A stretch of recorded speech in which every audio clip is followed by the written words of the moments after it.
Shalom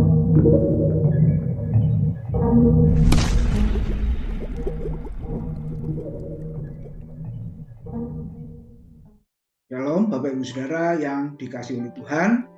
Hari ini sebelum melakukan aktivitas kita, mari kita merenungkan firman Tuhan. Sesuai dengan bacaan kita sudah sampai di 1 Tawarik pasal 6, 7, dan 8. Pagi ini kita akan merenungkan 1 Tawarik 6 ayat yang ke-57 yang berbunyi demikian. Kepada keturunan Harun diberikan Hebron, kota perlindungan itu.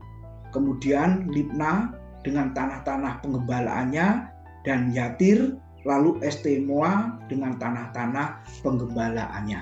Amin. Saudara, judul firman Tuhan pagi ini adalah Hebron, kota perlindungan.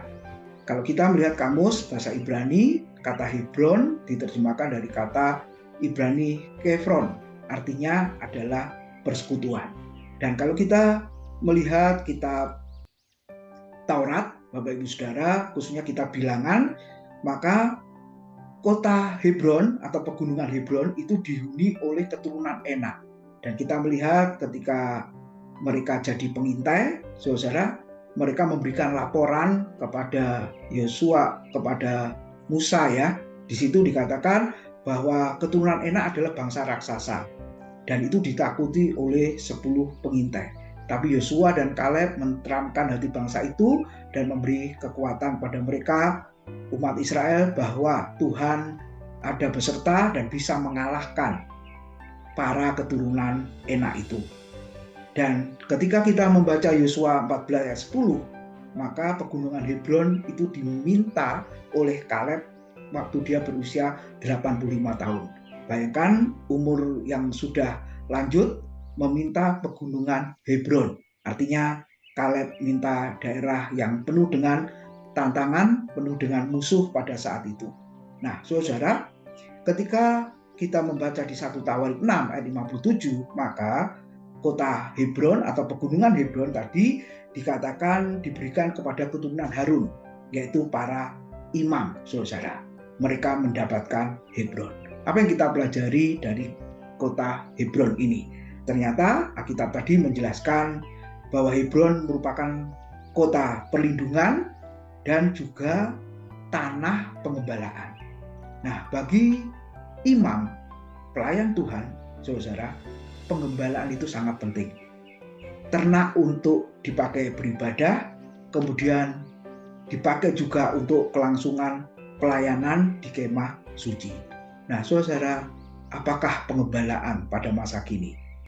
Gereja adalah tempat pengembalaan. Nah, seringkali orang Kristen tidak menyadari bahwa ketika mereka masuk ke dalam gereja, sebenarnya mereka sedang digembalakan.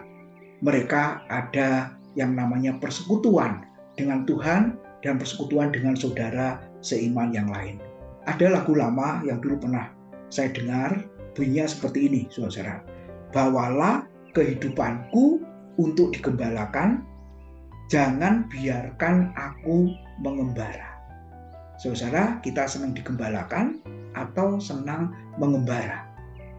Pagi ini firman Tuhan mengingatkan kita, masuklah ke pengembalaan itu, setialah ke gereja lokal itu, karena di sana kita digembalakan. Dan yang kedua, saudara, disebut kota perlindungan. Apa artinya? Tempat yang sangat aman, Bapak Ibu Saudara. Bahkan dikisahkan di kitab Taurat, kalau ada orang yang membunuh dengan tidak sengaja, ketika penuntut itu akan menuntut, maka orang ini harus pergi ke kota perlindungan dan di sana dia mendapatkan keamanan. Tuhan adalah tempat yang aman. Kita bisa berlari ke sana, kita bisa bersembunyi di sana. Oleh sebab itu, pada pagi hari ini, datanglah dan berlindunglah hanya kepada Tuhan dan bukan kepada yang lain. Apapun yang kita alami sepanjang hari ini, biarlah kita tetap mengutamakan Tuhan, kita tetap datang kepadanya, kota perlindungan itu.